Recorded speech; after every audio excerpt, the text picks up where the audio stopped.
Hi Luciana, how are you? I'm good, Nigel. Thank you for the invitation. Awesome, awesome. So glad you could come along to the channel.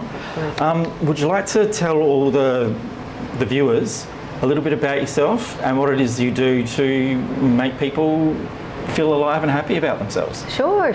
So I am a family constellator facilitator, right? So the work I do is we look into the root cause of the clients in relation with their family history.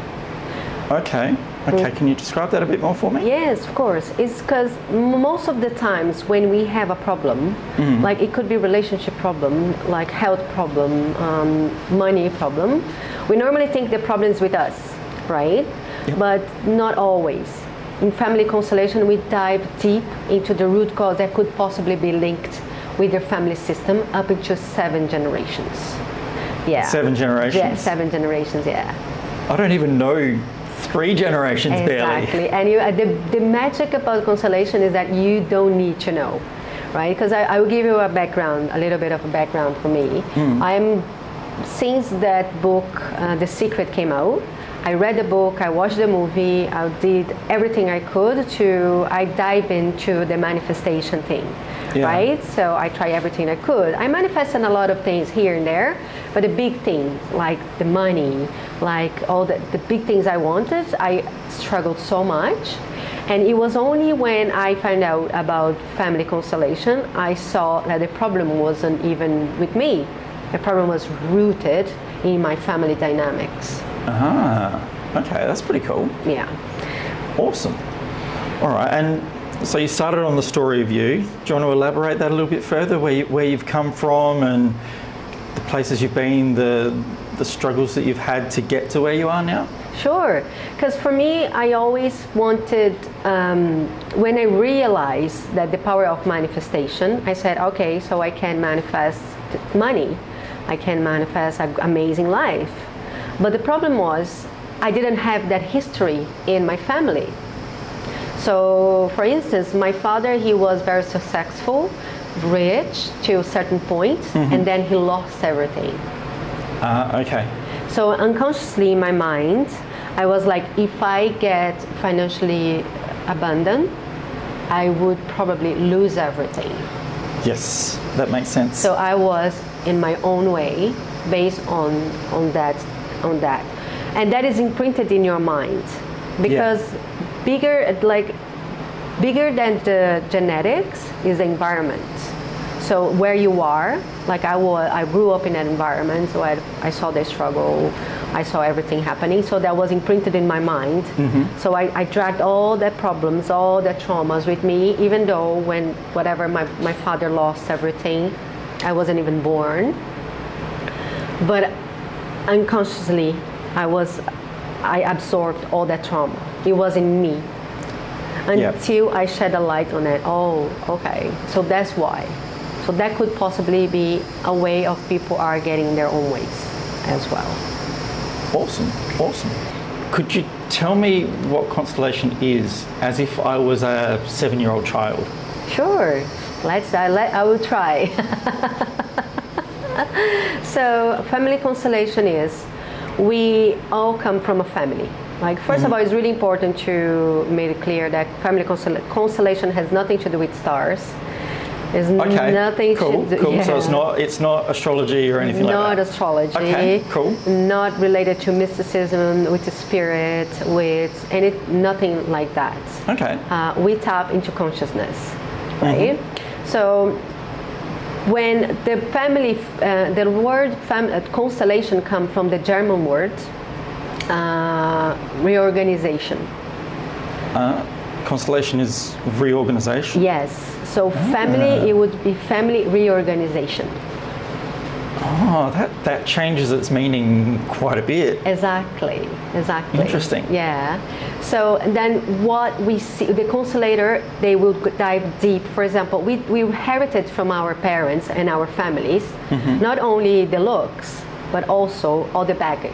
It could be good, could be bad, but all the traumas, all the emotional distress, all that we carried ourselves. And that's from 7 generations, we carried all of that. Exactly, up to 7 generations. So it's a lot. It's a lot. So when the client find themselves in a position where they're like, I tried everything I could, nothing seems to work, there's something wrong. In the constellation, we can see in a session, it could be a one-on-one session, or it could be in a workshop. When we open a constellation, we are able to map, tapping in the consciousness of the family system, right? That's the, imagine like our consciousness never dies. Okay. So if you tell me, well, my mom, my dad passed away, it doesn't matter because their consciousness is still very much alive. So the constellator, they would tap into consciousness. It's like there is this place where we call, I don't want to get too like technical here. Go wherever you need to go. Okay. That's the whole point of this is I want people to understand what it is you do and how it's going to benefit them. So if you feel like you need to go technical, go crazy. Okay. So we do have the morphogenetic field.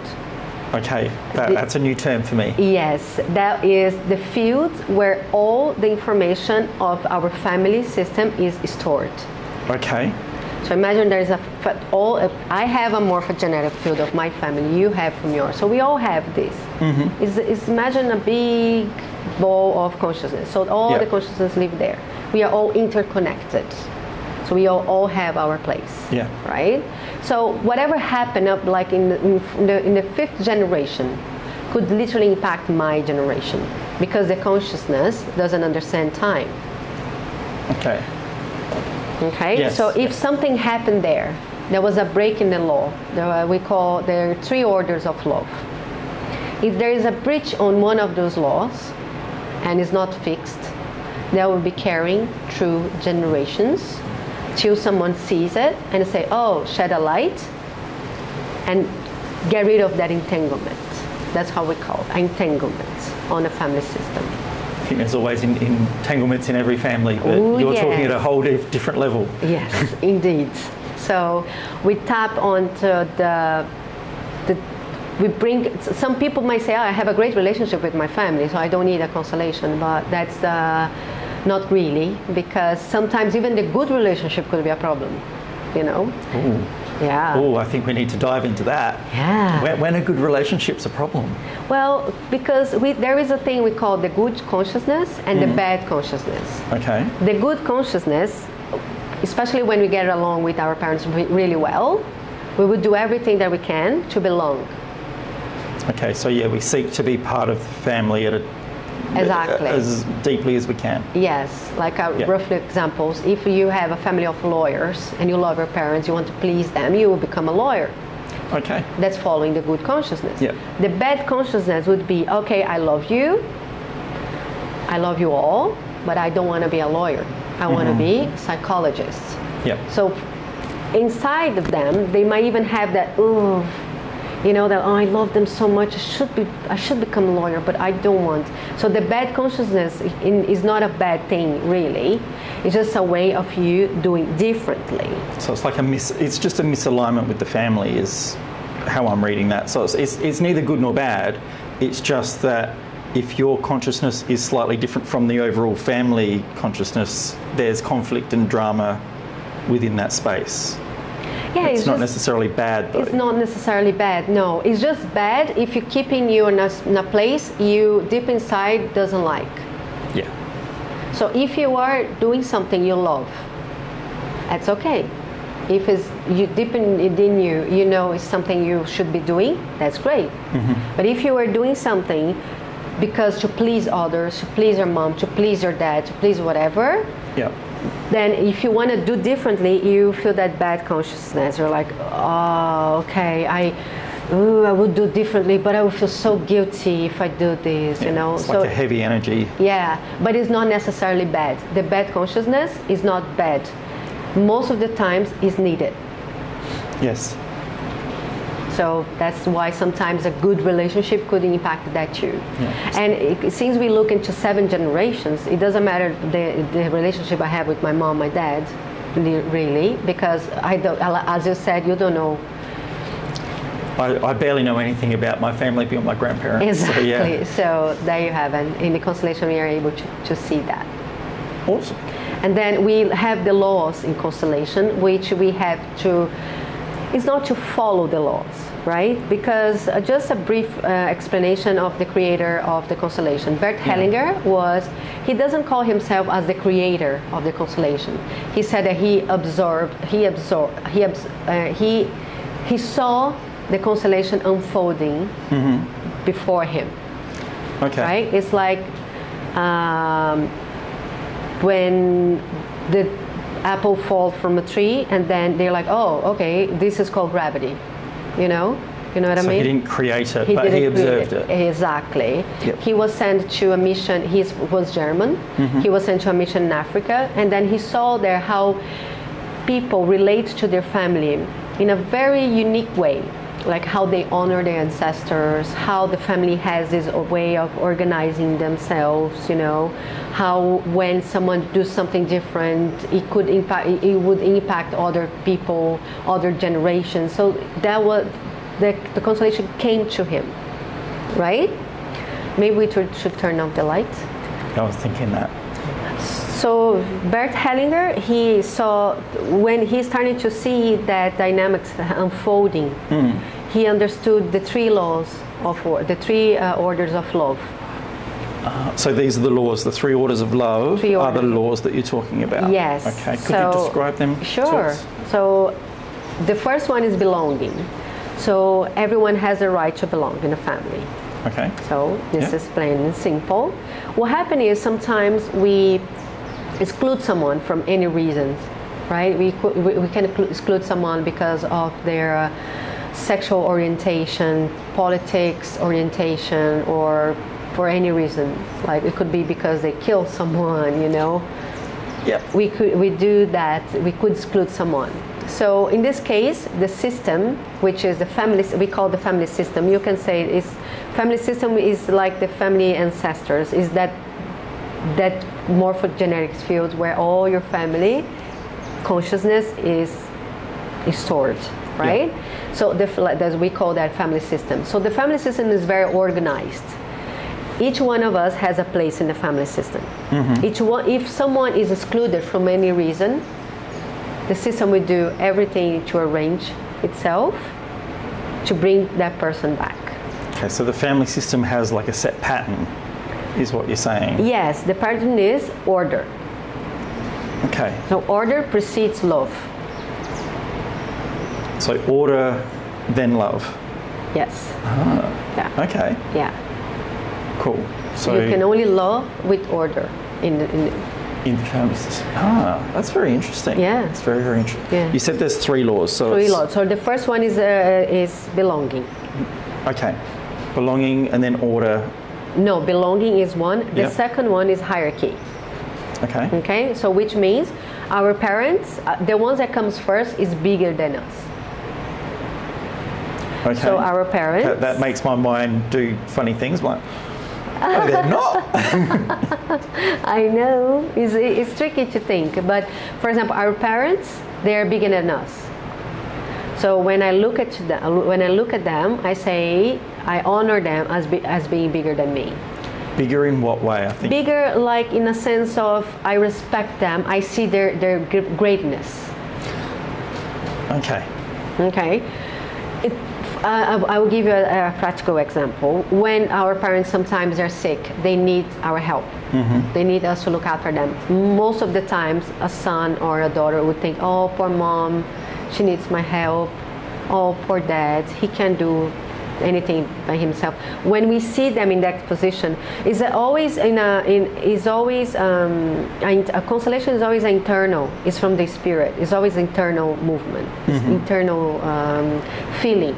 So it's not that I will see my mom and my dad bigger than me. This is something we also do in Constellation to help the mind to understand. But it's almost like the feeling of I see you as bigger than me, as higher than me. Is it like community above the individual almost? Is that sort of a comparison you could make? Like the family members are part of a community, so therefore they're bigger than just the individual?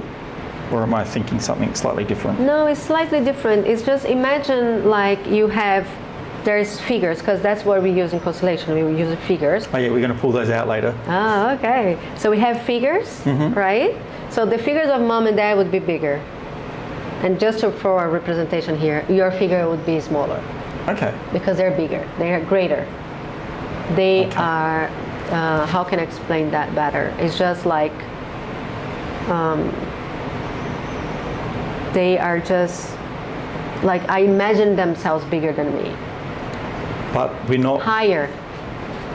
Yeah. This is part I'm trying to get my head around. Okay. So it's not a case of they're more,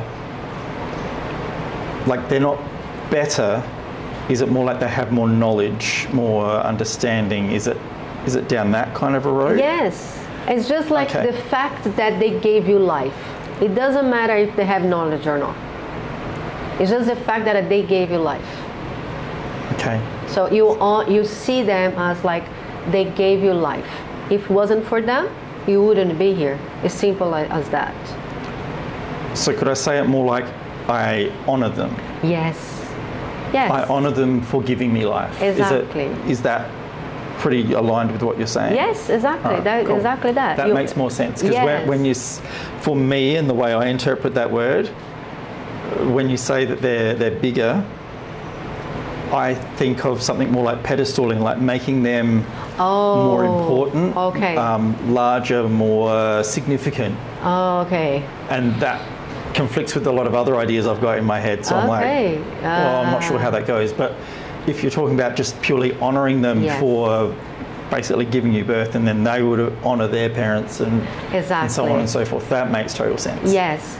So what the imbalance in this order could be when the son or the daughter sees them like poor mom, poor dad, and they're like, I will mother you now. Right? They take almost their identity, you know, they put themselves like little, like kids, you know, I will look after you, mom. So they try to replace their mom and their dad. Yep. And then when you replace them, we only have strength when in our place, right? So in my place of daughter, I have strength to follow my dreams, to go after the life I want, to do everything I want, only on my place. If I try to replace my mom's place, if I try to get into her shoes, first of all, her shoes is way bigger than mine because she's my mom. Yep. So her responsibilities is bigger. She is like in a sense of, I cannot replace you. I can't do whatever you were doing. I can possibly try to replace you because you're my mom. So I would normally feel, the person normally feels very tired, heavy, because she's trying to fulfill a role that's not hers. That makes a bit of sense. It does make for confusion though. So in your example, let's say you do have a sick parent. Their role is no longer being filled by them either. Yes. So does that mean that sorry, I'm not completely familiar with your terms, but the family fabric System. the family system is out of alignment, and you're kind of putting yourself there to fill that role. Yeah. But that takes you out of alignment from where you should be. Exactly. Okay. So it's normally. How do you fix that? I know. So when we fix that, acknowledging that mom, dad, I know you're sick. I know you need help. I'm here to help, but from my place of daughter. I don't want to replace your place. I don't want to be your mom. I don't want to be your dad. I don't want to be you, dad. I see your greatness. I honor your life. And I will help you, but from my place of daughter. Okay, so it's a case of not so much that you can't help, you just help from the place that you are naturally meant to take in this family system. Exactly. Okay. What happens is most of people think they're like, oh, my mom, I will look after her, you know, have that feeling of, oh, mom, I will look. No, this is a huge imbalance. So you can help them from your place. Acknowledging in your soul, just in your soul, yes, my mom and my dad, they're higher than me. They're greater than me because they gave me life. You're not seeing them from what they are, you know, because normally we put our parents in a pedestal or we hate them. Some of us are lucky enough to be in between that. Yeah, but yes. So I know that's most of pretty it, common. you know, or some people hate or love put in a pedestal, but no. Here with our parents, we don't judge them, and we don't put them in a pedestal. They're two human beings with all their flaws, all their problems, their issue. Yep. They've got together, and you were born. So when you see them from that light, we take their responsibility from them. It's like, oh, you know, my dad is great, you know, my mom is great, and then they're amazing, or like, oh, I blame them for everything that they give to me. No, I'm looking at them from a point where, yeah, my mom and my dad, they have their issue, they have their problem, but I honor them because if they were different, I wouldn't be here. Yep.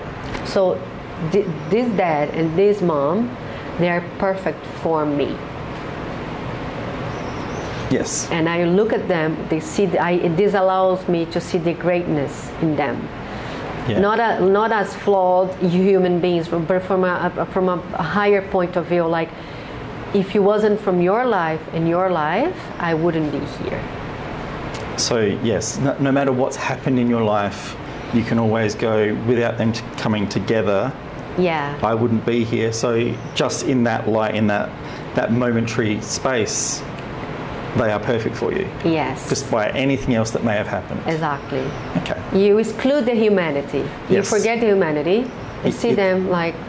It's about them being in a moment to allow you to be in this moment. Yes. Yes. Yes. Okay, that's cool. Yeah, and it's even easier to, when you see that, you separate the man from the dad, and you separate the woman from the mom. Okay. Because then the mom is a sacred, the woman, she's flawed. The dad is sacred, the man is flawed. Okay. You see them separately. So you see them as man and woman, not See them mother as and father. dad and mom. Oh, This 'cause- allows me to love them, to see them in a higher.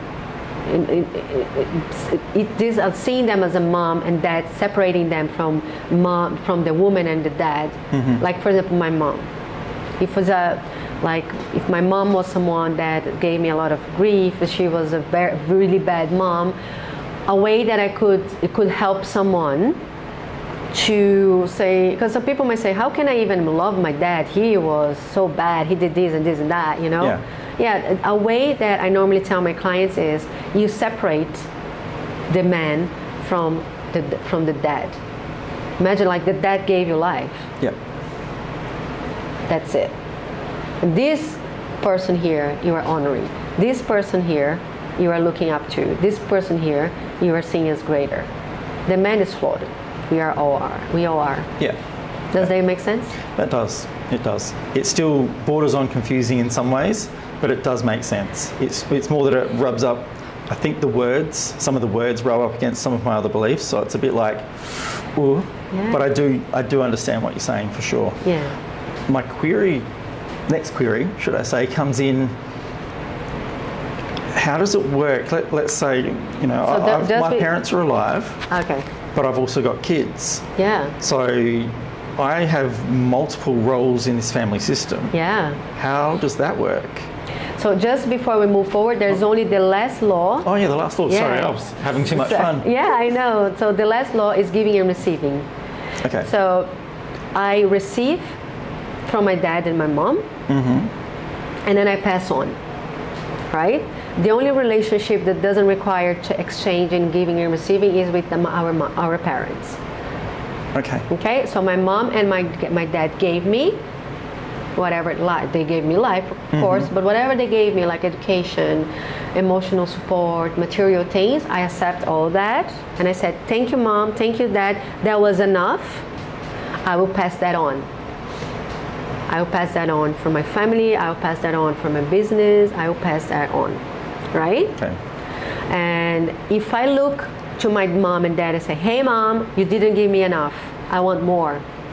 We go about our lives with that feeling of unfulfilled. Like it's almost like a void. And nothing can fulfill that void. Yeah, it's a funny thing about voids. Yeah, because we didn't, our source, because we see in family constellation, we see our parents as our source. So we are lacking getting the minimum from our source. So how can I go about my life asking everyone to give me things? I will have this feeling of void, perpetual feeling of void inside of me, because I would think that I didn't get enough from my source. Okay, that explains a fair bit. Yeah. But that not getting enough from your source is purely a perception thing, isn't it? Exactly, because it doesn't matter if they gave you as little as possible, as little or nothing, they gave you life, which is a lot, right? Yeah. Hell yeah. Yeah. So you look at them and you say, thank you, Mom, thank Dad for my life. And then I would do a good thing with that you gave me. And then you go about your life. You go to your life fulfilled. You don't want to get anything from them. It's like you feel content. Yes. Because some people, even emotionally, they say, oh, my mom didn't give me love enough. That happened to me, because my mom was very emotionally detached woman, because she didn't get enough love from her mom. So she didn't know what affection was. Yeah. So I didn't have much affection. So I was like, I was very affectionate, but I didn't realize that impact of not receiving had in my life. And you were constantly seeking it, craving it. Exactly. I was constantly looking and craving affection because I didn't have, in my perception, I didn't have from my mom. But when I stopped and say, okay, Mom, the affection you gave me was enough. And allows me, remember, is a spirit, is like a soul thing, it's a soul adjustment. Yeah, so it's not just thinking it. No, it's a soul. Like your soul is almost like shift. It said, okay, I had enough, and then I will go and I'll pass that on. Or I can even, or in another perspective, I could look at behind and say, hey Mom, hey Dad, you gave me so much, I want to repay you. Instead of looking forward, you are looking back. I'm going to repay you, Mom. Instead of looking towards your life, you're looking behind. But how can you ever repay life? Yeah. Yeah. That's a tough one. Yeah. So you will get whatever they gave you. And nothing you give in terms of money or no. It's like drops in the ocean. It's never good. Yeah. Yeah. You don't have any obligation to pass that on to them. Not to them. Not to them. Pass it on to the rest of the world in some form. Exactly. In some form for the rest of the world, for your kids, for your business, for your friends. Because the other relationships other than Mom and Dad, you have to balance. So I give and I receive. Ideally, I give and then my partner or my kid or whatever relationship, they give a little bit more. Yeah. And then I give a little bit more. And they give a little bit more. And it just... Yeah, and then we overflow. Because if I give and then they give a little bit less and then I give a little bit less, it's a race down to nothing. Exactly. So every relation has to have the balance. What happens is the problem is when a person wants to give too much, right? You want to give, have problems receiving. The imbalance will happen because the other person will think, oh my God, I'm getting too much. I will never be able to balance this relationship. Yeah, and we all have like an internal counter for these things. And we do have, it's unconscious, you know? So we will think, I will never be able to balance this relationship, I will leave. Or it could also be the other person is giving so much that's just like that you get to a point where she get angry. It's like I'm giving so much in this relationship, I'm not getting anything in return. I'm angry. I'm frustrated. Yeah. Yep. And then also there is an issue with the person that only wants to give, is because she knows that deep inside, if she gets it, it will put her in a position of balancing.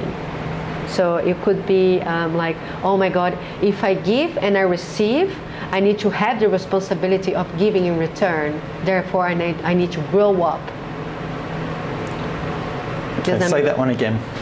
So if I give, it's a balance. I will give and I will receive. If I only give, exclude me from the point where I need to receive. So I'm like, okay, I'm just giving. I don't need to receive. So I'm like in the position of just giving. And the person that is on the other end receiving a lot, what happened? She's in a child position, because the only individual that only receives is a child. She doesn't have anything to give, so she's receiving. So she's like, I'm receiving. It's very convenient, because she knows at the moment she gives, she will have to balance. Yeah. It's the fear of balancing. So Okay. if the person is in a position of giving too much, she's having a problem there. Like, why don't you want to balance this relationship? What are you gaining in not balancing, in receiving? Why you're not receiving? Yeah. And when the person is in the other way only just receiving, why you don't want to give? What are you avoiding?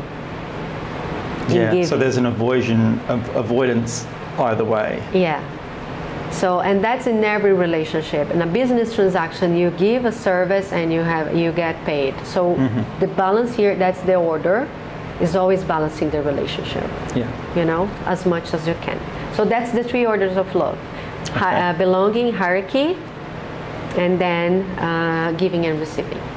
If you follow all that orders, you're good to go. That's it, done. We're finished here, people.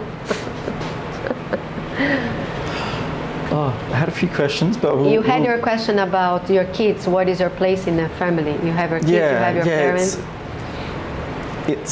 I get looking at it from your parents, then you're the child, and then when you relate to your parents, you don't try to parent them. You'll always be their child. So if you try and take over and parent them, you're disrupting the balance. Yes. Even though sometimes it probably feels like some parents do need parenting, but that's a whole slightly different issue. Yes. It's how you come about that. I guess if there's that situation, it's just coming from a place of loving care from a child to a parent. It's concern, curiosity, rather than expecting a parent to, rather than telling a parent what to do. Yes. You're just expressing care, curiosity. Okay, so so it's the moment you step over and try and start telling a parent what to do, that's when that's when you've gone to that imbalanced place? Yes, okay. Yes, because when you look at your parents, you don't judge them. It's really hard. It's really hard. Oh yeah, I mean judgment's hardwired into us. Yes, it's really hard. So when you look at your parents, you don't judge them. Mm-hmm. They are what they are. They are what they are. Like even when you can see it all, but you don't say good or bad. You just go, this is who they are. Yes, this is who they are. Yeah. And then I move on with my life. Yeah. Okay, but my other question on top of that was, for someone like me, in my position, I'm like in the middle of a family structure, effectively. I have my parents, me in the middle, sister, all the rest of it, but I've also got kids. So I'm in 2 different places within that family system at the same time, just purely from I'm a child of parents and I'm a parent of children. Is it like unique family systems? Yeah, that's within a big family system? Is that how that works? That's a great question. So we do have it's almost like you have your how can we say? It's like the ancestor family system, mm-hmm. which is your parents, your grandparents, and you have your own system.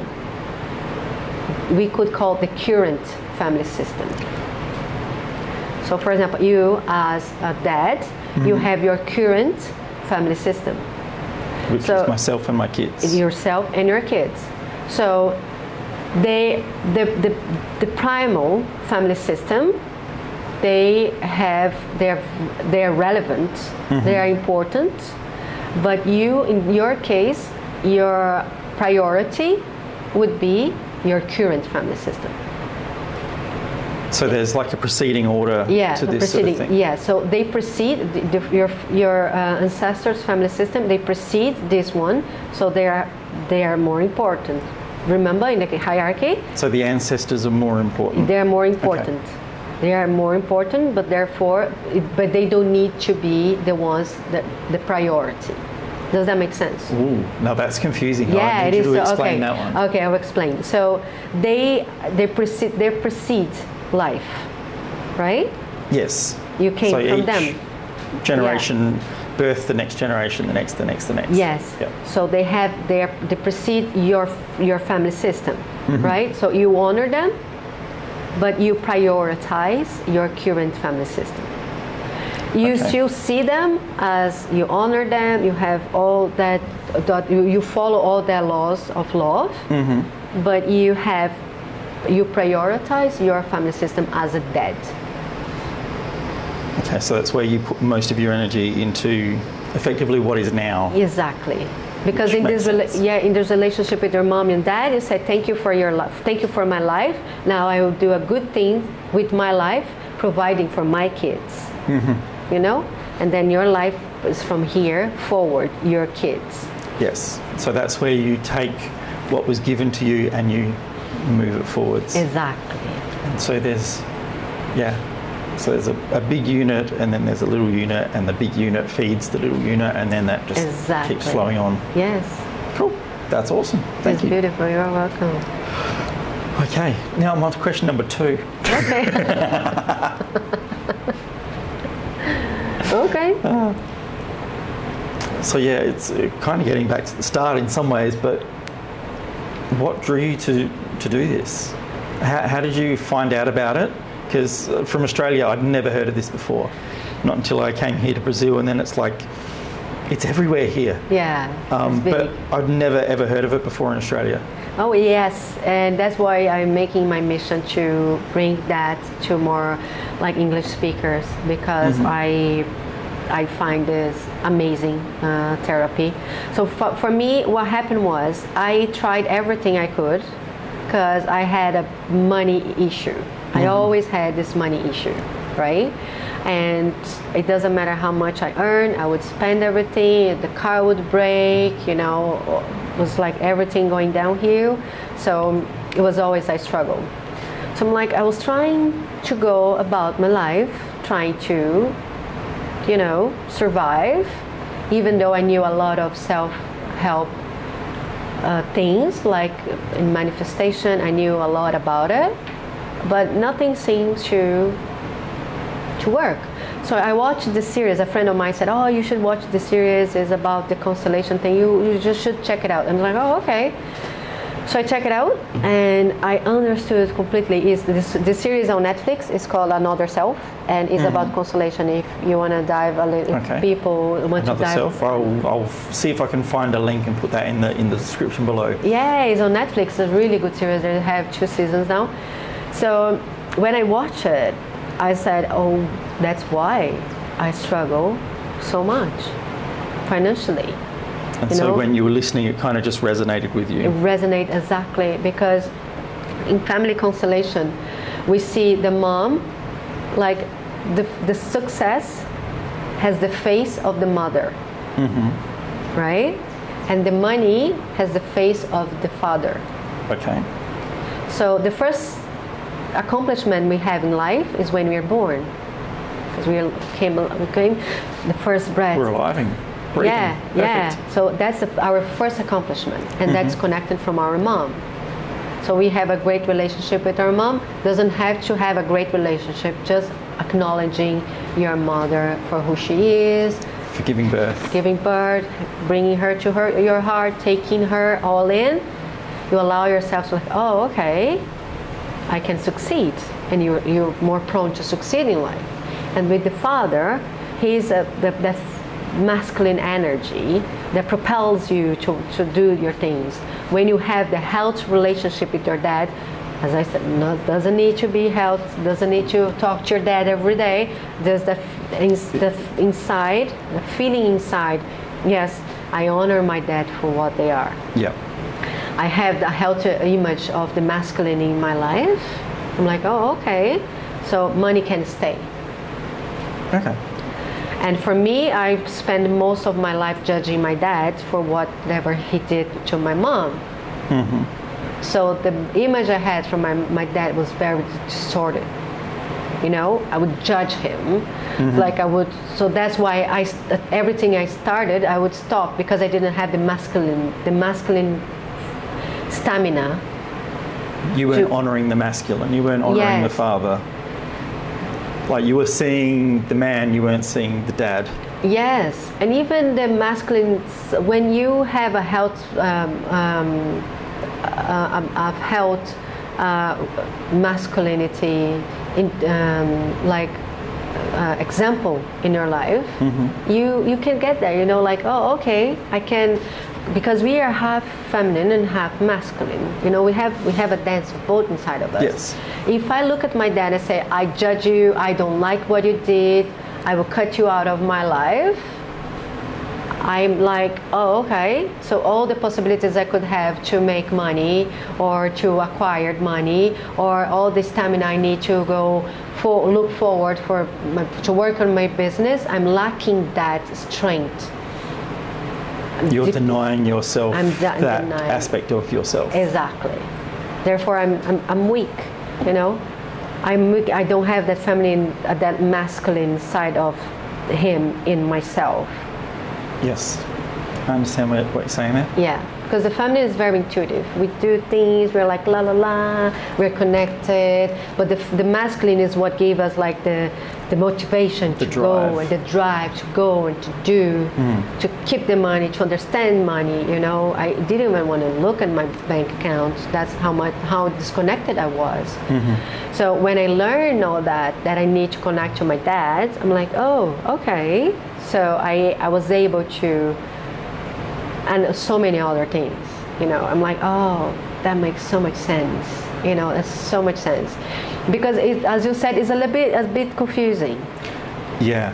Some of it is, and I think it's the words and how the words are being used. You know, English is your second language, even though you're fluent as hell. Yeah. And I feel like it's maybe some of the words have a different context. At least some of them do to me. Yeah. And so sometimes I've got to stop and really think about what you're saying. Okay. And interpret some of the words based on what you've said earlier, and just let go of my understanding of the word and implant what you've described the word as meaning. Yeah. And then it starts to make a lot more sense. Yeah, it's because even for Portuguese speakers, there's a lot of things that I'm like, that word we wouldn't normally use in this context. You know what I mean? Yep. And I'm like, oh, okay. So there is a term we say we look into more, to more. But it's like, what more? Well, how can you look into more what? You know, for me in the beginning it was like, oh. But when you start understanding the meaning, the deep meaning of what that means, you know, you're starting to understand better. But I think there's a lot of words that's very confusing, and I think this will hopefully help some people understand it and piece together what it really means, and you know, understand that some of these words might have, as they do for me, some of these words probably have different meanings and will challenge you. Yeah. But look beyond the words to the concepts that the words are talking about is far more important. Yeah. It's like, because if you think it was translated from German to Portuguese and to English, so yeah. Good luck with that. What would you say, so based on what you've described, like you started and money was clearly a big part of it, but how long ago did you start doing constellation work for yourself? How long ago did you start doing some with clients? And what have been some of the biggest changes for you through this constellation work? Sure. I think I started Constellation, the Constellation training 2 years ago. And it took me 7 months, I think, to feel prepared to start the work. It's a deep work, you know, because we are working with people's souls. You know, so it's not something you learn like psychology. You are learning how the brain functions, how this functions. It's a deep, very deep work. So It took me 7 months to actually, and 2 trainings to actually start to feel comfortable. Yeah, to feel comfortable, because I don't want to be a butcher of souls, you know, someone that goes there and cuts, you know. Don't know anyone that really wants that. Exactly. So as we said, Constellation is like a surgery in the soul. You know, we go there, we see what is entangled, and we release that, you know, and you need someone that knows what is doing. Yep. So it took me roughly 7 months to start doing the work, and like two trainings with 2 different schools. And what was the other question now? How long since you've been, I think one of it was, how long, when did you start? So how many years ago did you first start doing Constellation? 2 years. It was 2 years ago. And the impact it had in my life. Yeah, the impact that it's had in your life. I think the biggest impact Constellation brought me was to put myself in my position as an adult. Because before I would see myself as the older sister, older sibling. I am the youngest. I would put myself as an older sibling, trying to make everyone happy, trying to, and seeing myself bigger than my mom, because she was always depressed. I was like, poor mom. So I was constantly trying to fulfill roles that wasn't mine. Yep. As a bigger sister, as mom, as dad. My dad passed away was 9 years old. So I wasn't in my place. So as I said before, only in our place. Which mean in our place, you might think? Which place? Like my place of daughter, younger daughter. My place of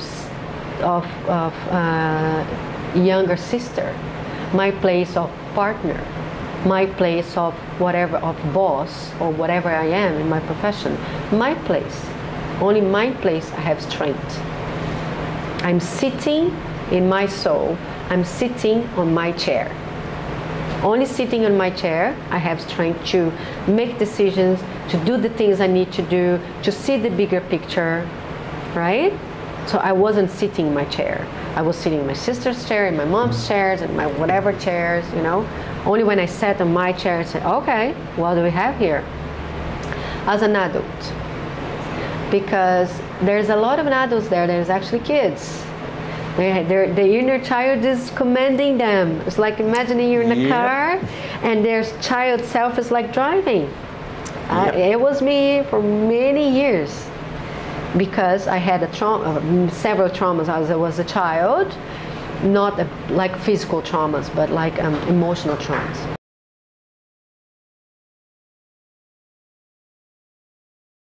How it made you grow up the most? Yeah, it was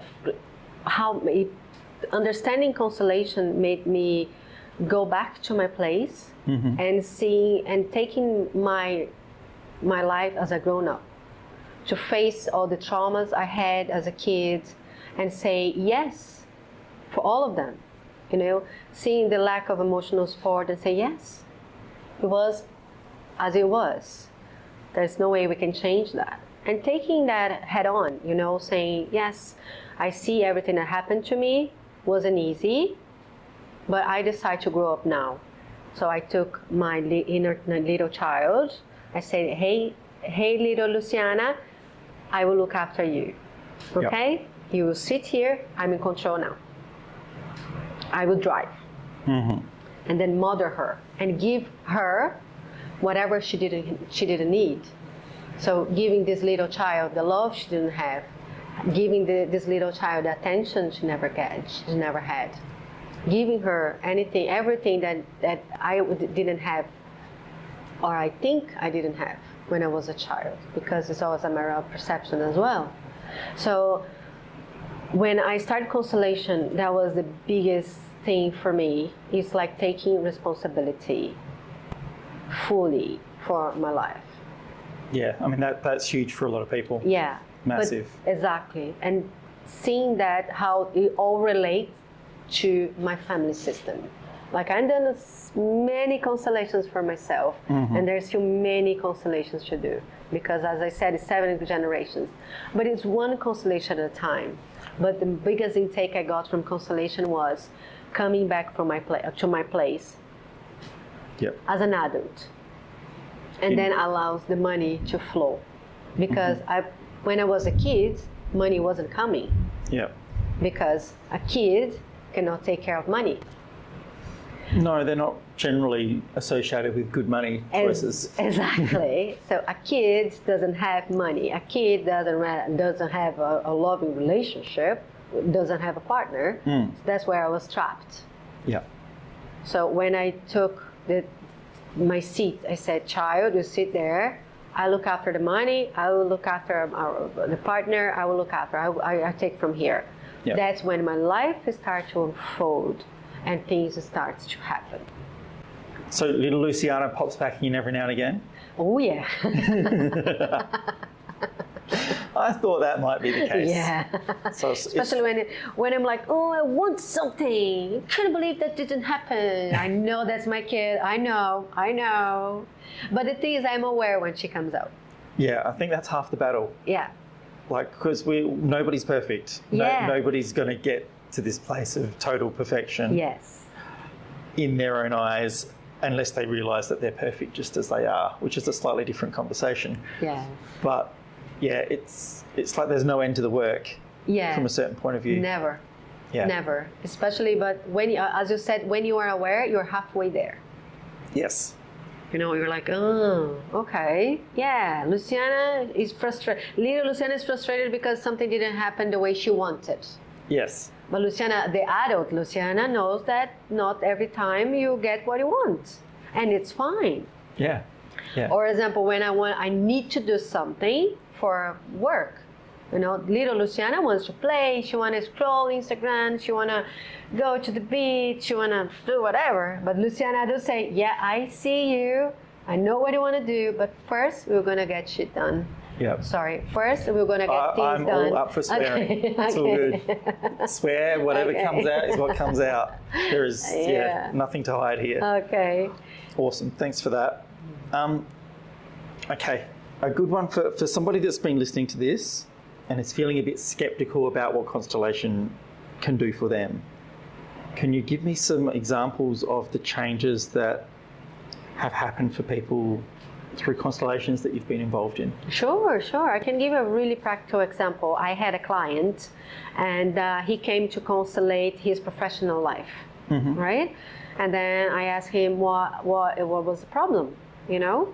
And just so you know, I talked to the client if I could use his example, and he said yes, not naming, you know, I keep the name really private.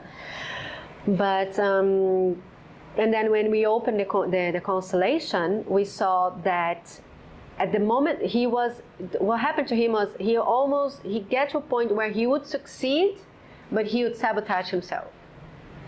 Yes.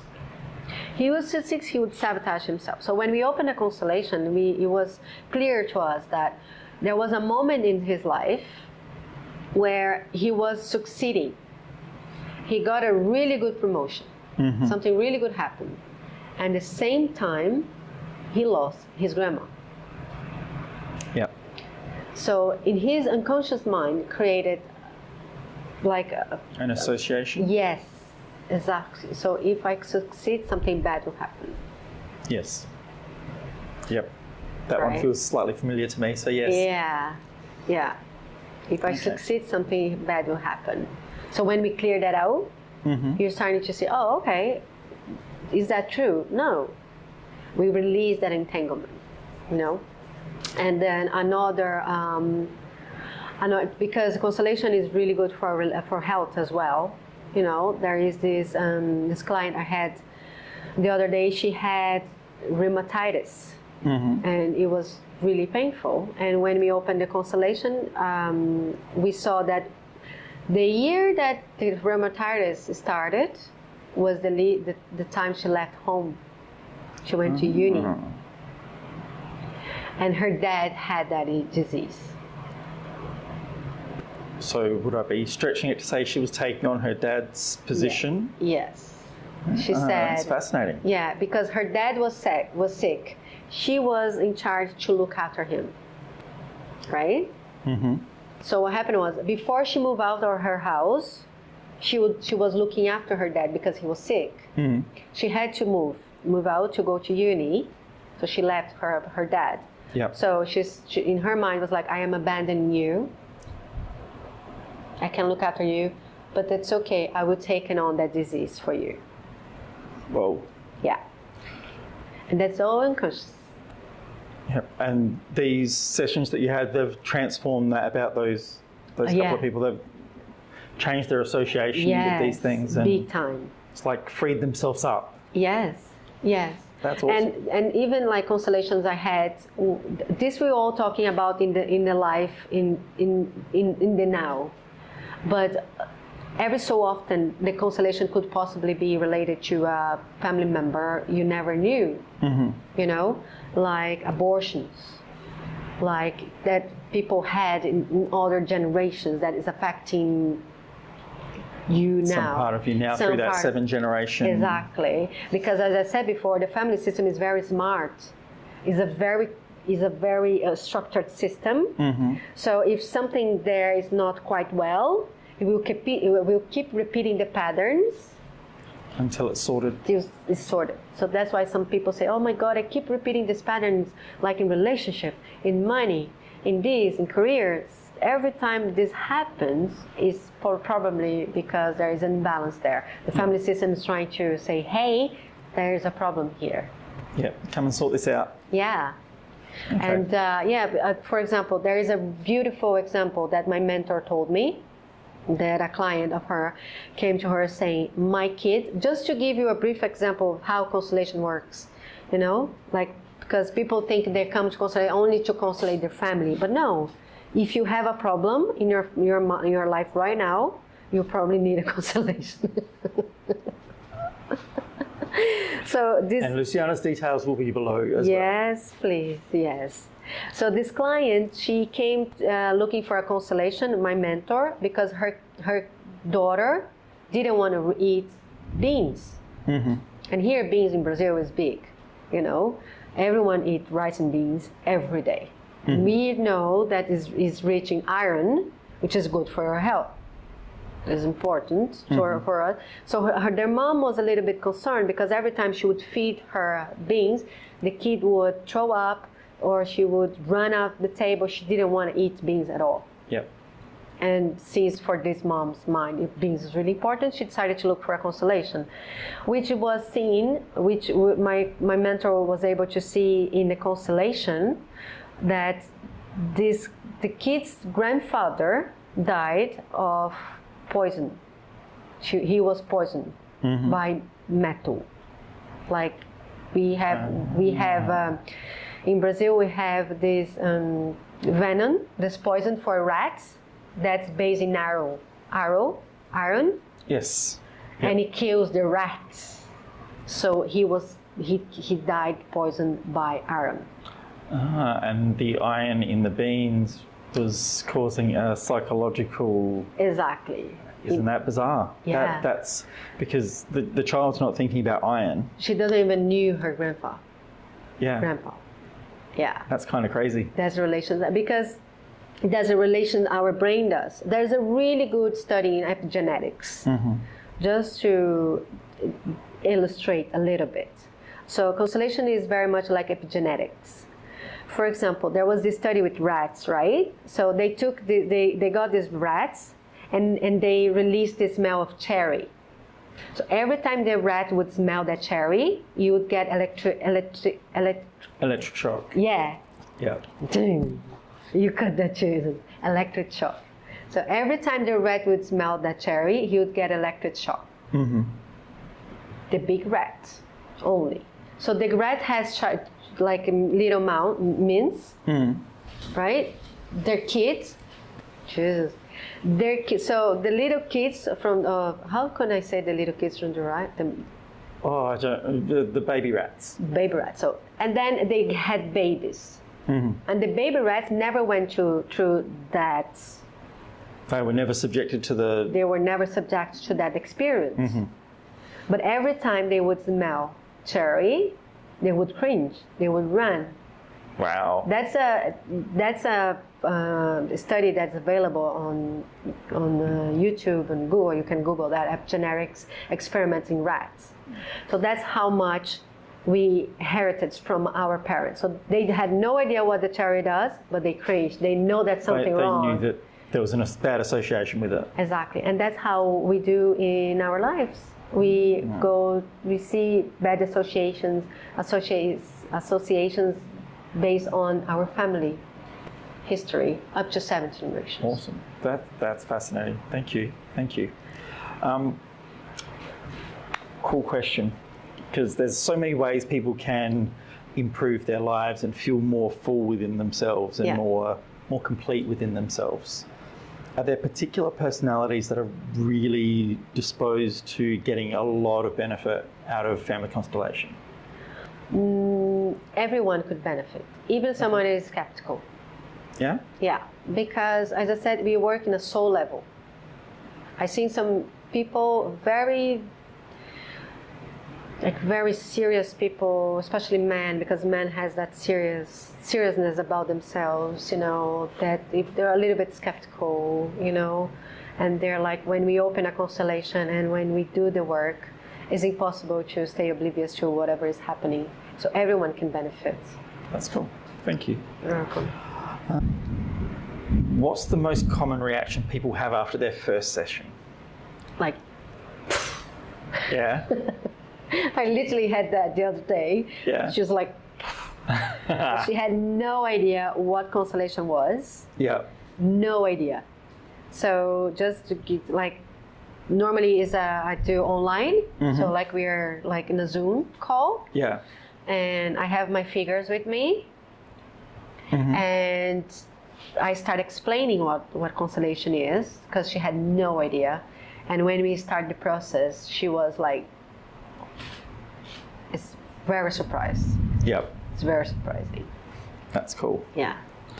Okay, I've just asked Luciana to bring out some of the figures that she uses, just so that we can get an idea of what it is she's referring to when she's talking about these figures. So yeah, go for it. Sure. Here it is. So they are the figures I use. They're like Lego dudes. They are really cute. And so how do you use those in your practice? Okay, so they are the representation of your family system, your family ancestors. Okay. So when we open a constellation, we normally start asking, I will ask you to choose one figure. I will lay them on the table, on a setting, so you can see all them. And you will choose one to represent you.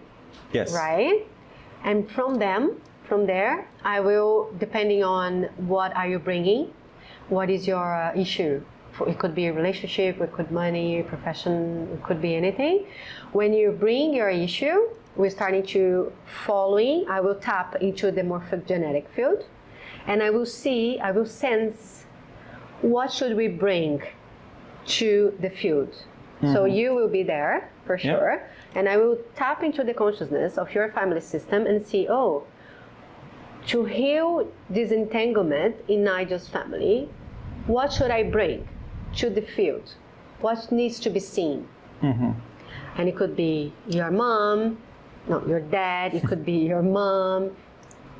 This is a little girl. It could be your inner. There's a lot of figures. Yeah, it could be your inner self. Yeah. So, and then in this way, we start to create the constellation. We start to see they will be the representation of your issue and your family. And so that helps me as a client to visually understand the field better. Is that what that's really about? Yes, it will help. Not even that. No? They might even, through their movements, each movement we do, you feel in your body. So depending on how they move, like for example, you will decide how you want to place it. Is looking up, is looking down, is sitting, is laying down. Depending on how you want it, there is a meaning. Yep. So then from that we started unfolding the constellation. So we started to making some movements, and every movement has a meaning. It's just not visual. It's not only visual. is emotional as well. Is in our is the way, as let's put it this way, is the way that the family system communicate with us. Yeah. So we sometimes feel emotions flowing through them, to me, to you. Okay, I'm curious as to how this works because I don't fully understand it. So we project into the field through these figures. Yeah. Okay, so they're like a conduit. Yes. To the field. Yes. Okay. The family system.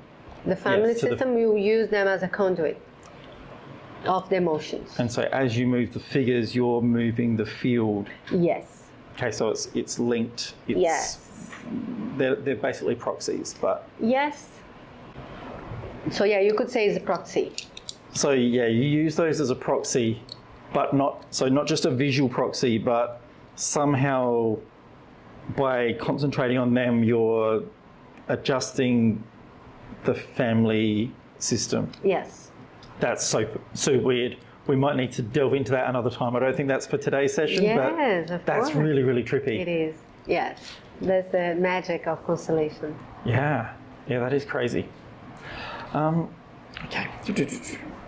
We can even do a small exercise that everyone could do at home as well. Let's do it. Okay, I will just grab. I will grab my. You need some extra bits. Yeah.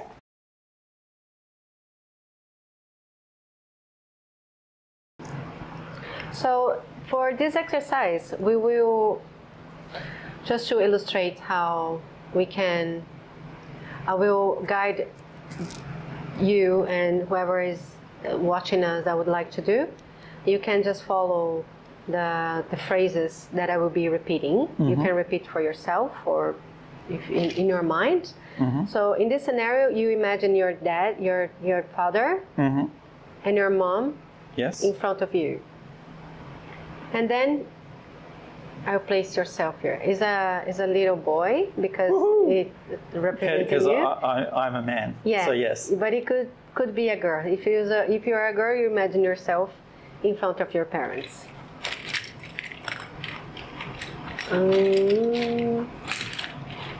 Actually, I will get.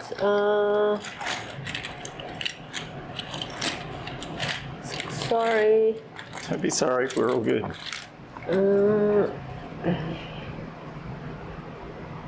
Just a little bit of adjustment. So, you imagine your dad mm-hmm. and your mom, and yes. you are facing them. Perfect likeness. Yeah. And then you just feel. And if you are a woman, you imagine yourself in front of your parents, and you just feel your body. What do you feel when you're imagining yourself in front of them? Allow whatever you need to feel. It doesn't matter if they are alive or if they passed. Remember, the consciousness never dies.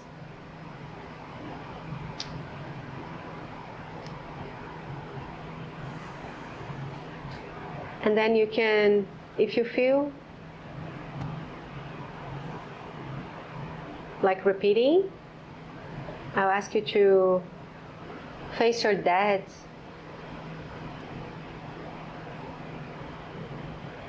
and you tell him, I see you, Dad.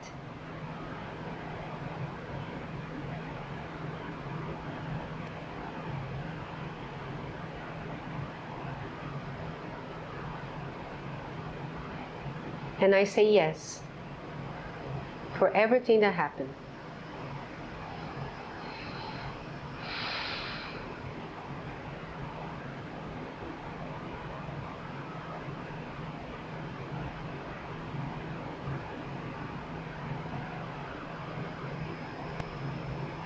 Yes, Dad. And this will allows you to take in everything, accept everything as it happens, without trying to resist. Mm-hmm. Whatever happened, happened. You face the reality of what happened, and you say yes. And when you accept and you say yes, you are able to, you feel the release, like, yes, yes, like, and you say yes. It's like an acceptance. It's an acceptance. And you're so accepting whatever happens. It is what it is. Yes. Yeah. Yes. And then you imagine you in front of your mom and you say, I see you, Mom.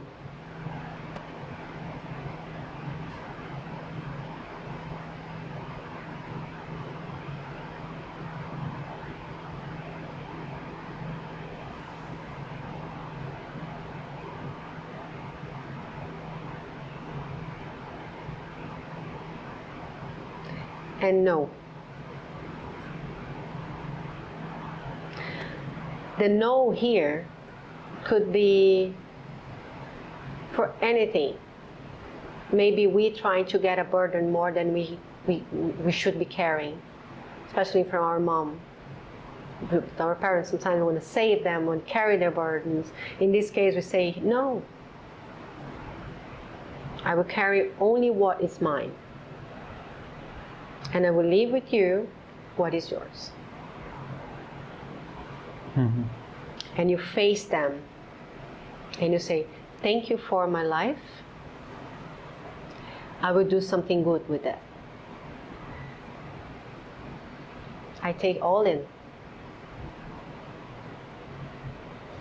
And then you face forward, knowing you have the strength of your dad, the strength of your mom. They support.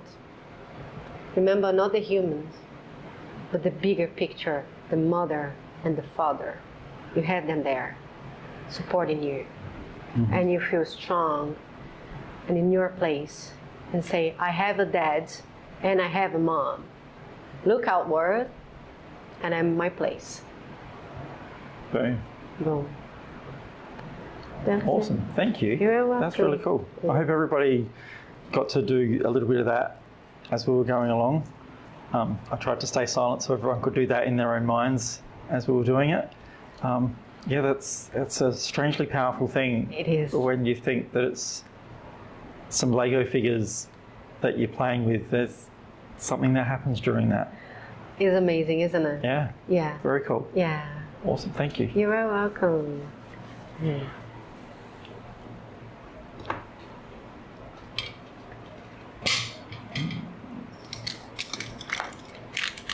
Thank you for your service. Thanks, little dudes.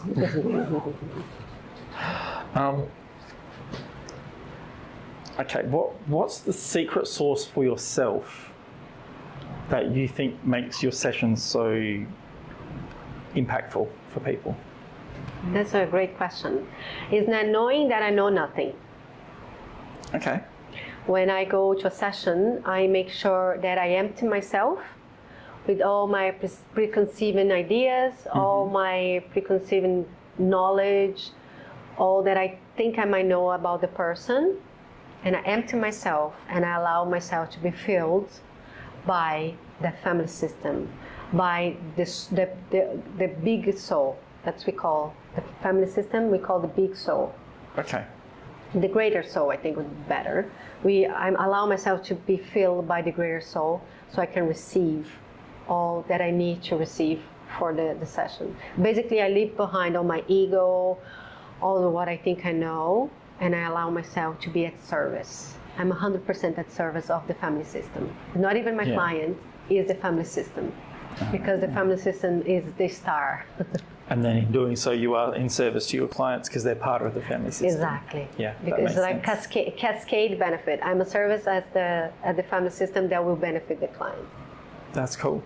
So yeah, when you constellate someone, you're affecting more than just that person. You're affecting everybody in that family. Yes, and even the next generation, because you are releasing the next generation from the repetitive patterns that the family system is showing. Yeah. So you have a problem with money. You have a money issue, and then you release that entanglement. So that will no need to be reflected in your kids. So the family system, hey, the problem is still here. Yeah. You know, you're like, no, we release that. It's gone. It's gone. That's cool. Yeah. Awesome. What's the most surprising thing you've learnt about yourself since doing the work? The most surprising thing. Yeah, something that you didn't realise about yourself that this work's brought up and you've gone, oh crap, or oh awesome, whichever. Yeah. Wow. It's a great question. I think that the most surprising thing was the realization that I was functioning through my kid. Like my inner child was in control. I think that was the biggest realization. So you didn't quite realise that before this work? No. No. No. That is a pretty impactful thing to discover. So everything I was doing in life wasn't me as an adult. It was my inner child. Yes, you were physically an adult, but physically you an were adult. still scrambling around like a child. Yes. Seeking whatever a child seeks. Exactly. It's like, oh, this, it didn't happen. Oh, I can't believe, you know, like. So when I realized that through the work of Constellation, I'm like, oh, and that I can mother my inner child. I can actually mother her. Like, not now, later, I see you, I will look after you, I know you're hurt. Yep. I know you're hurt. I know it hurts. Then when you take control, like as an adult, your postures change. The way you hold yourself changes. The way you relate to others changes. You know, for the better, because you allow yourself to be yourself.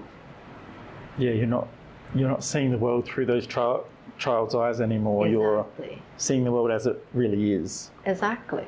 As it is. You take that like we used to say, we say that the trauma puts a lens in front of you and you see through the lens. So when you take that lens out and you say, oh, okay. Yeah, the world's not as I thought it was. Yeah. Yeah. Have you had to face any personal fears or insecurities in your journey to doing this practice for others? Oh, yeah. Yeah? Yeah. You want to tell me a bit about that? Yeah, some shadow, you know, is required to do some shadow work on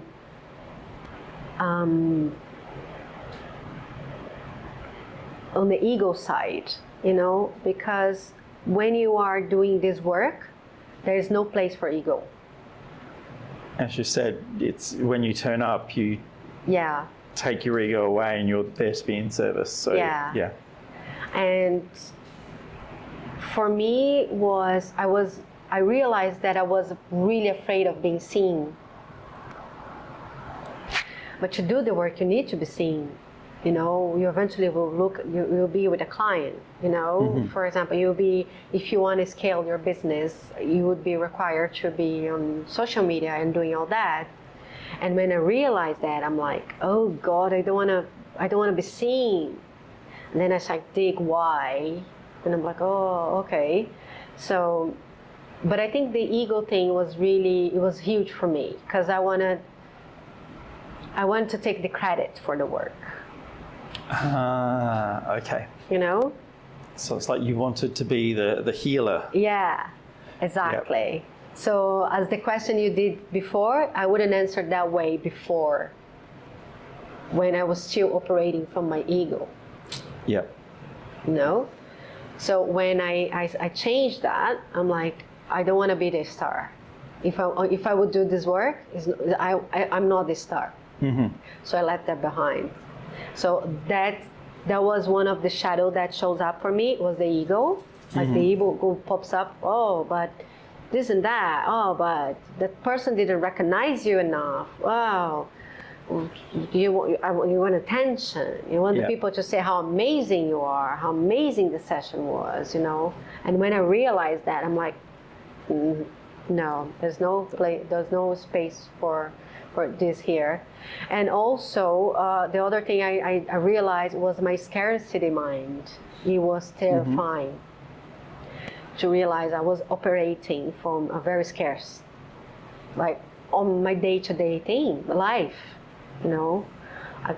The soap I used, I would use just a little bit, you know, like this little things, you know.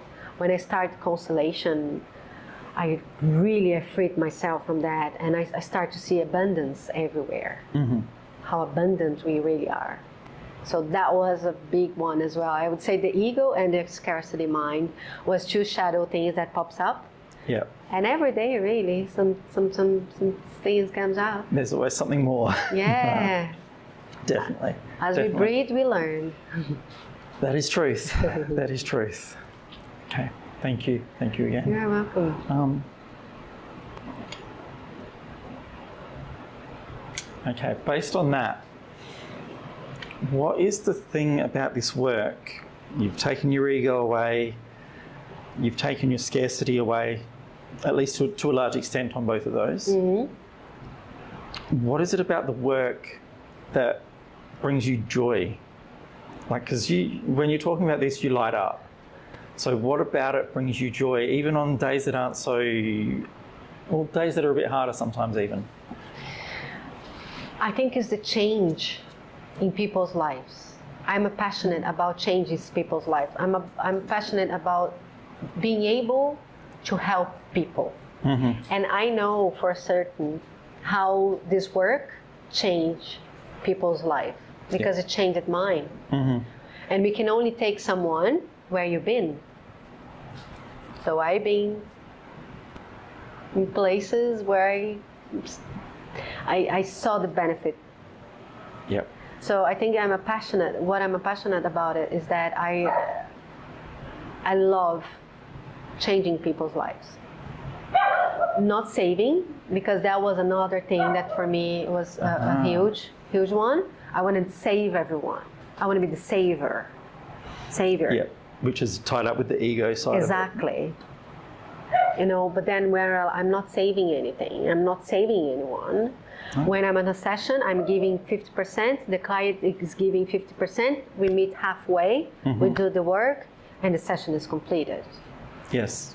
But when you are in front of the client and you see the click, you know, you see the change. Yep. You know? I've felt those moments. Yeah, and it's just, it's without words, you know. It's a hard thing to describe. Yeah, and that's what makes my work so, like, it's so special to me. Is see that change, you know, seeing that just me, this insignificant person, with all my strength, yes, but like I could do something to change someone's life. Yeah. Not me, but I was using as a vessel to help others. Because I know how hard life can be. And if there is something that could possibly change that, just a little bit, I like being that person that can change a life just a little bit. Yeah.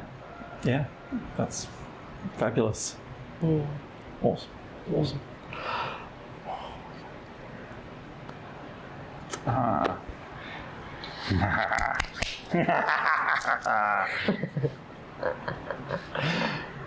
Okay, during a session, do you ever feel like you don't have the answers?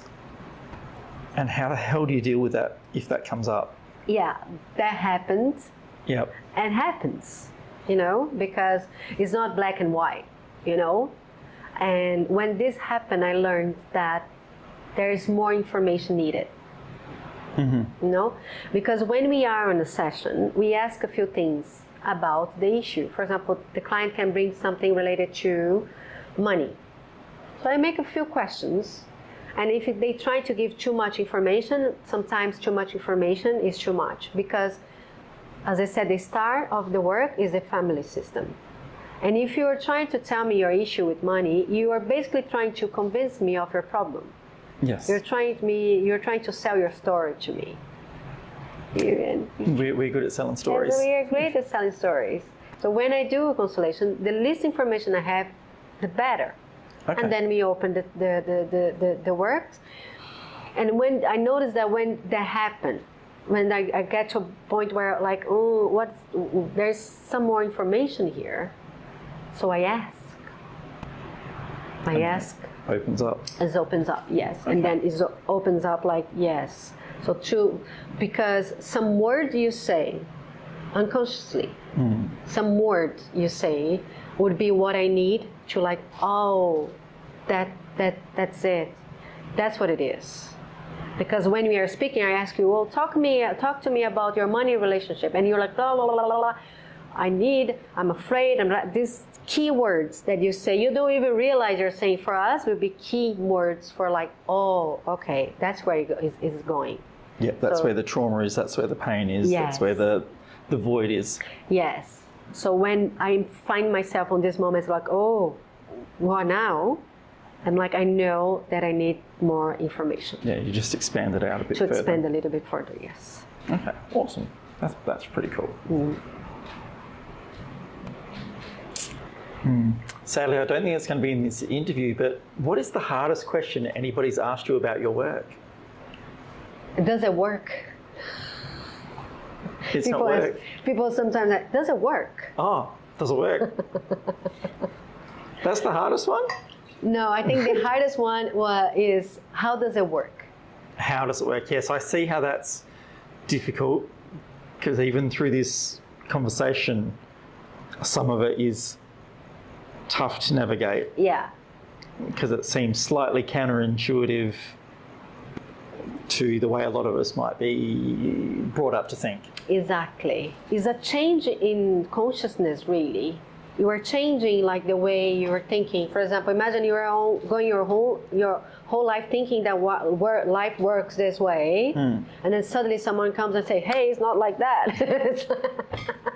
Stop it. Yeah, it takes you out of wagon. It's like, whoa, what is this? Okay, my mom is bigger. What? There is a hierarchy here. I belong. So I excluded my I don't know. I excluded my uncle because he's a drug addict and that's causing me problems, So explaining that is complicated. It's tricky. It's tricky. Yeah. It's tricky. Yeah, I can get behind that. Yeah. If you could give yourself some advice from the start of your journey with this constellation work, what would you say to yourself? Wow, that's a great question. I would say, don't stop and believe. Okay. Don't stop. So just keep going. Just keep going. Just small things. So do a dory, just keep swimming. Yeah, exactly. Just keep consistency. Don't stop. It doesn't matter if you stop, it's okay to stop. Just start again. Yeah. It's okay to stop. Consistency is not about doing every day, it's just not stopping. You are doing and you stop one day, that's okay, keep going. You're doing and then you stop, that's okay, keep going, keep going, keep going. Yeah, I've got my own theory on consistency, which has definitely changed a bit in the last little while. But I think it's more, for me anyway, consistency is more about, even if you do a really small amount, it's about continually putting energy into what you're trying to achieve. Yes. Putting energy into the actions that you're trying to take, even if it's really small, because that's what keeps the momentum rolling. Yes. It's when you stop, you have to start pushing from the start again, and getting the momentum happening takes a lot of energy. Yeah. Whereas keeping something rolling doesn't take anywhere near as much energy. Yeah. So it's, in a perfect world, you do a little bit every day. Yeah. Life isn't perfect. You do it as often as you can, as much as you can. Yeah. Kind of thing. And I think I too totally agree with that. I think you a little bit every day, as you said, to keep the ball rolling. That would be that. It's amazing. And what happened to me was, I wouldn't do even a little bit. I would do nothing, and then when I did nothing that day, I would feel, oh my God, I screwed this up. I'm behind. I'm behind. There's no way I can keep up again. I'm screwed. I think that's a fairly common outlook on life, that one. Yeah. So For me, it's like, even if you didn't do today, you should be doing a little bit every day. Consistency. That's what they call. That's the word, right? Consistency. That's what you do every day. Yeah. That which means the word constance, which means doing, right? So you should be doing. But even if the day you didn't do it for some reason, you just keep doing. It's like in those moments, just don't judge it. Yes. I think Don't for me, judge that's it. the secret of that. Yes. You're going to slip. I dare anyone to be, except for breathing, I dare anyone to be consistent about everything in their life all the time. Yeah. When you fall down, just get back up and do, but don't bash yourself up over it. Exactly. You're always doing the best you can. Exactly. And I think the other thing I would tell myself is that don't forget your why. Don't forget Your why. Why are you doing it? your purpose. Your purpose. Why you're doing this. Keeping that in mind is what keeps me on track. I've got a cool question. What if somebody is really unclear on their purpose? Can Constellation help them discover their purpose? Is that something Constellation can do? We can, yeah. Yeah? Definitely. We can see what is the root cause that is preventing you to see that. Okay, and then you remove that blockage, that void, Yeah? and then the person will start to see their purpose more clearly. Yeah. They will start to open up, because some people they being so because a purpose per se is the person wanted to do something. Wanting something. It's almost like a wish. Yes. Like something. I want to do this. Some people have been through so much in their lives that they are how can I say, they are disconnected from that. Yeah. Because they've been through so much trauma or so much in their life that they don't even allow themselves to have a purpose. Because they don't think they can. Exactly. Yeah. So when we remove that why are you, what is this lens that is cover your eyes? What is this lens trying to tell you? Why are you avoiding to see? Why are you avoiding to feel? Why are you avoiding? And that's something you can help with. Yeah. That's cool. That's cool. Because I think there's plenty of people out there that at the very least are confused about their purpose. Yeah. At the very least. Yeah. And some that have no idea at all. Yeah. So yeah, sometimes understanding that why it's like a foundation almost. Yeah. To actually start taking action towards something. Yes. So Yes. yeah.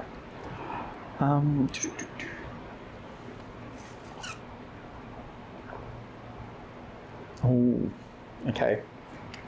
Are there any areas you've found so far that's a limitation on what Constellation can actually do?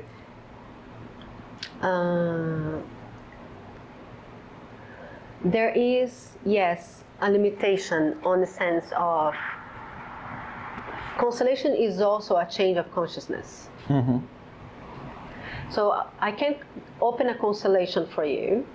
I can show you everything that family system is trying to show you. But if you resist the information, if the work will work, but sometimes the client can get in their own way. Yes. Because it's also a change in the posture as well. So in a constellation we might say, well, it would be beneficial this and this and that, and the client that would be on their responsibility, you know. So if the client say, well, I don't want to change, I don't want to do it, the work, I don't want to do anything, so yeah, there are some things that is up to you to do. Yep. It's a shift in the consciousness. So if you are not willing to see, if you're not willing to change, or at least be open to the possibility, nothing will change. So yeah, the limitation is the willingness of the participant, effectively. Yeah. And also there are cases also that that the client doesn't want to see the result. They don't want to see what is right in front of them. You know? So some traumas are particularly difficult to face. Yeah. And so facing up to that might be too scary for them in that moment. Yeah, because it's not magic. It's like real work with real people, with the real soul. So you need to be really true. We almost say that for a person to look for a constellation, their soul must be so much agony regarding to that problem. The pain, it's like the pain is pulsating with the pain. Yeah. So that's when you're like, oh, I need to do something. It's like they can't stand it anymore. They need change. Yeah. But there are moments where the constellation said, we open a constellation, we do, and then we have the intuitions like we go to here.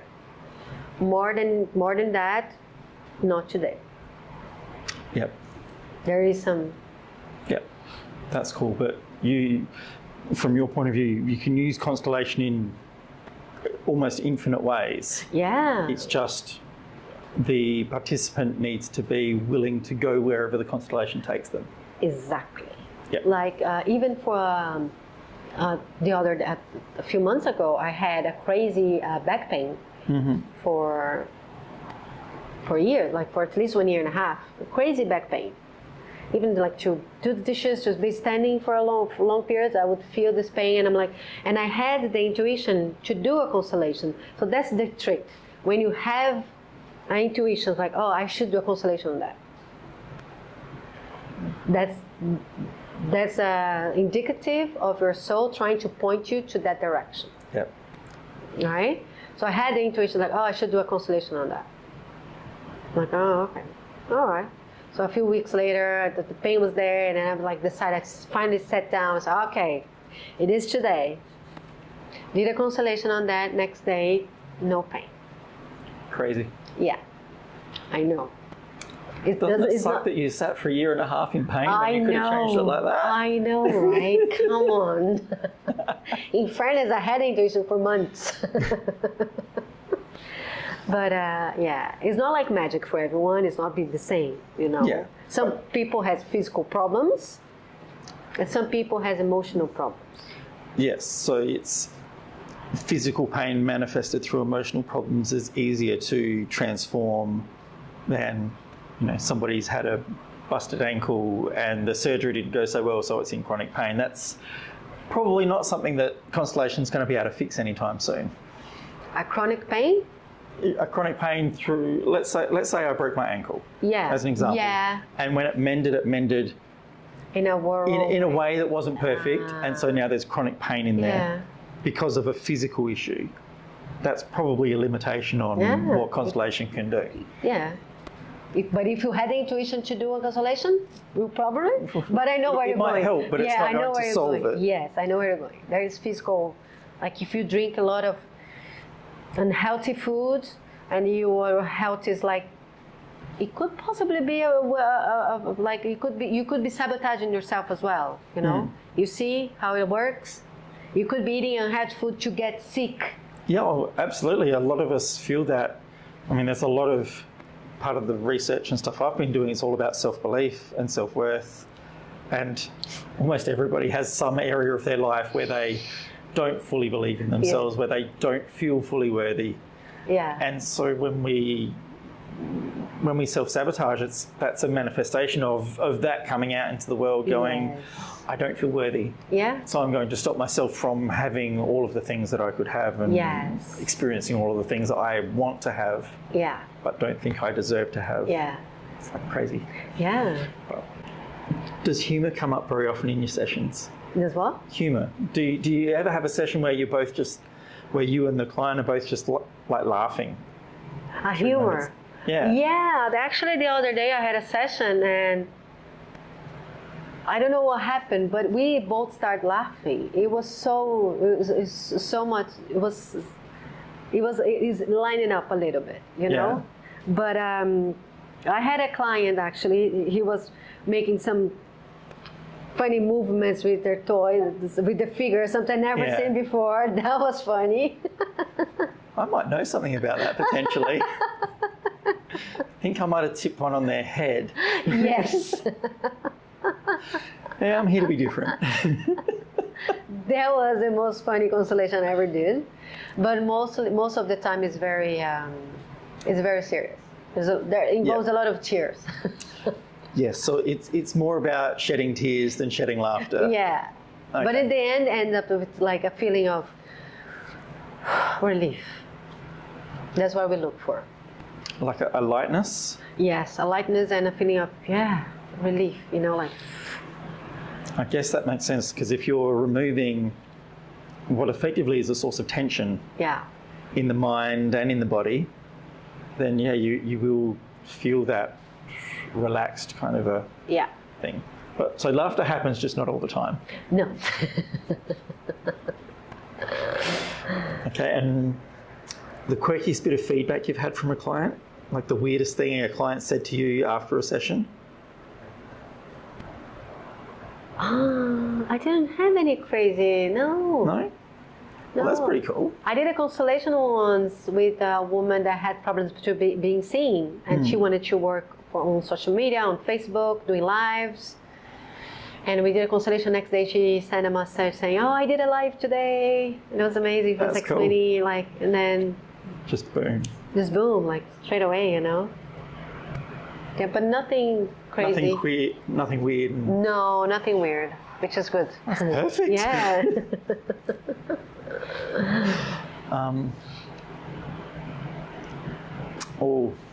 I reckon this one there'll be something here for you, I reckon. Has there been a moment in a session that's made you think, only in a constellation could this happen? Yes. Yeah? Oh, yeah. Are you able to expand on that a tiny bit? Yeah. When sometimes you open a constellation and you see that your client is blocked, is unable to move in life, and then in a few constellations I managed to see that the client was actually but mostly in relationships, the relationship doesn't progress, and they have problems with relationship. Yeah. And then we see that they're married to their parents.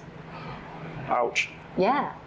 That can't be good. No, like married, I mean. Like emotionally married. Emotionally married, yes. Yeah. With their father, if it's a woman, or with their mom, if it's a man, they are emotionally married with their moms, so they are not be able to have a long and lasting relationship, because their mom will always be in the way. Oh. So that's something that is you need a constellation to see that. Yeah, I don't no, pass. Yeah, well, you don't even know. People normally you wouldn't even know. Like, it's something you are not even aware of. It's unconscious. Well, I'm going to stick with it doesn't apply to me. Yes. And I'm working with that. Yeah, let's keep that way.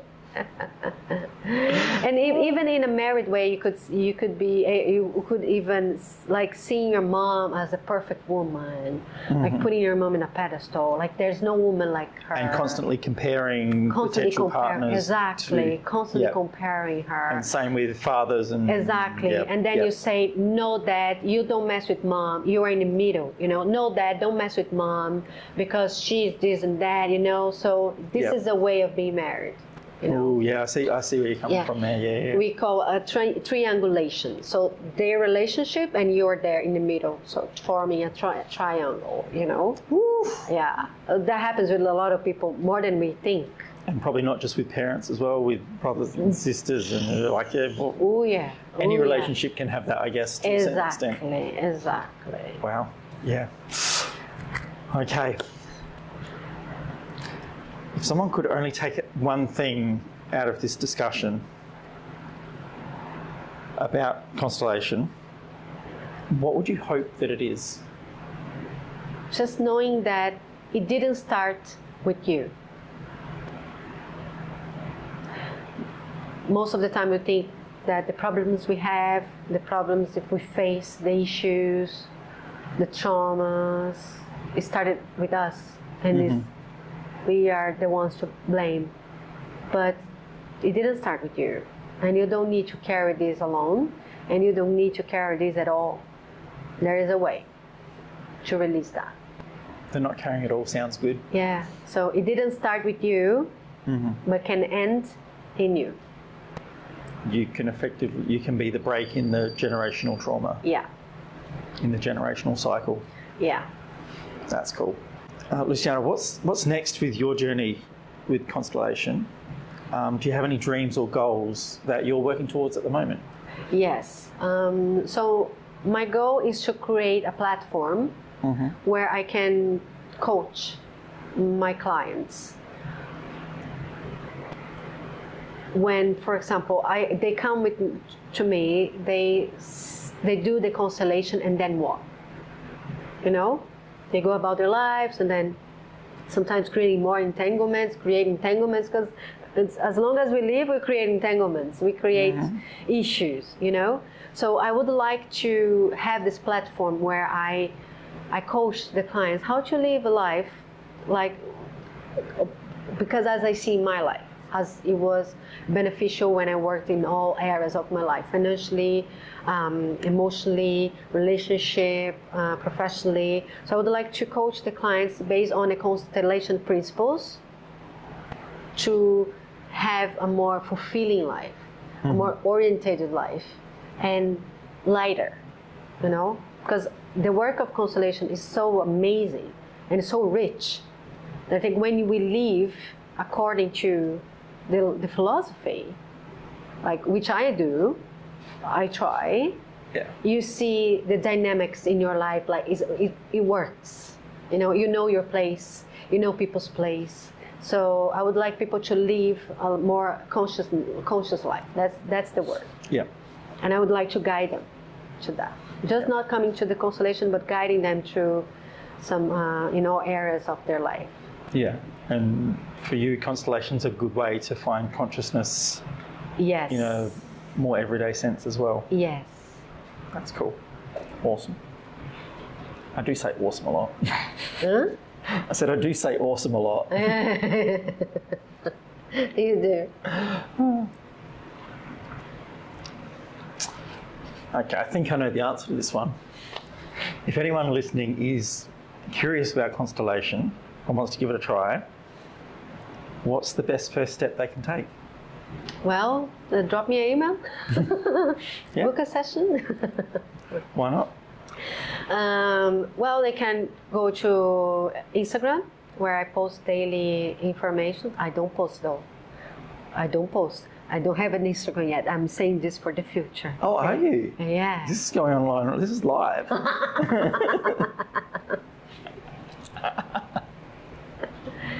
So they can go to my Instagram if they want more information. I share their daily insights, daily information, so they can get more familiar with the contacts. And not just only that, I share a lot of things I acquired throughout my whole life, experiences and things that I learned as well. So if they want to know more, they can go to my Instagram, and if they would find some information there, yes. And look down below and find your links and give you a hit up. Yeah. Say hello. Exactly. Awesome. There I am again. Awesome.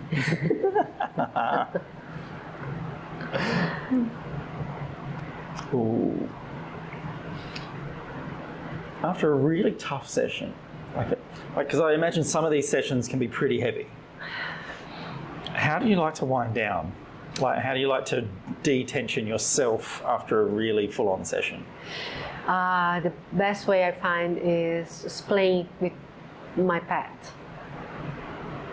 The best way to wind down is playing with my pet, because it's a way to go back to the present moment. Yep. Because we can only relax and feel our body, the presence in the moment. Yeah. When you are playing with your pet, for example, you are in the moment. Very much so. Yeah. So that helps me to come back to the here and now, to wind out and relax, and okay, I live with the field, everything that is from the field. I come back and I'm and smells as well is really good. Like I do have like doTERRA. So that helps you to come back to the present moment as well. Like it centers you in the now. Yeah, it's just because it's a very it's like it's not a mental work, it's a soul work. So you're dealing with a lot of things here. So it's really important to do something to ground yourself. So when you're doing the work, your awareness is with the person, but it's like it's spread wider than in your everyday life. Is that what I'm hearing from you? Yeah, when I'm doing the work, I tap into the consciousness. I tap into consciousness. So there's no spirit. Some people think, oh, I can feel the spirit. There's no spirit. I did one session on the client said, oh, I'm sensing my grandma. I said, so you are sensitive, you shouldn't be sensing anything. You know? Anything's possible. That's what this channel's about. Anything's possible. Anything's possible. I am a very spiritual person myself. I'm a big fan of God. I am like devoted to God and all like that. I read the Bible, and I love, like, I'm a very believer in spirit. But I do know that Constellation is not about that. So we tap into consciousness. So we need to be we are very sensitive in that moment. You know, you cannot tap into consciousness if you are too in your brain. Yep. So I switch off that part of my brain that is thinking, and I tap into my soul. So I feel. I don't think. Mm-hmm. So I'm feeling. And then when I come back from a very long session. Normally it's 1 hour and a half. It can take a little bit longer. Sometimes 20 minutes enough. But to come back to mind and body, and I do play with my dogs. I do sense some smells, and sometimes a glass of wine. You can cut that out. Be real. Be who you are. But it almost sounds like an out-of-body experience. Then doing the Constellation is somewhat like it's not quite the same, you're not asleep or anything, but it's a little bit like an astral projection from what you're describing. It's like you release your attention on what is in the physical world, and you're kind of putting more of your attention into what's in the conscious field. So yeah, conscious field, which stretches infinitely. Yeah, I imagine. It would sound very contradicted for me to say that, but I wouldn't say out of the body experience, because when we open the Constellation work, actually, we do the introduction is a centered exercise just to center yourself. It's really important for you to feel your body, to be present. You know, the presence is everything for this work. Like if you have your mind in the clouds, it will be really hard to tap into the things. So much so when I ask the client to repeat the healing phrases, ideally with open eyes. Because if I close my eyes, I will have access to my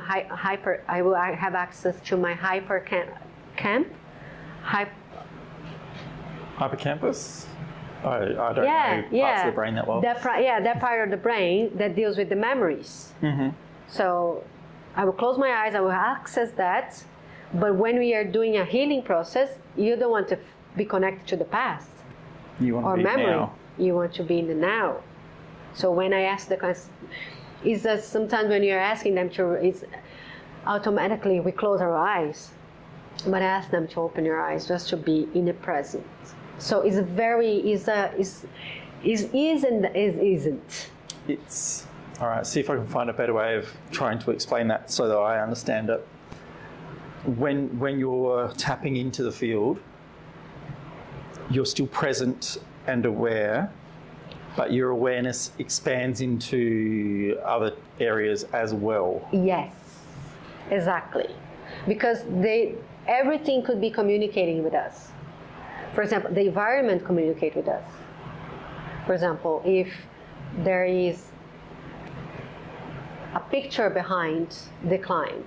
What is this picture about? It could be a picture of someone, how can I explain? It could be a picture of a house unfinished. That picture could be trying to communicate with us. Yeah.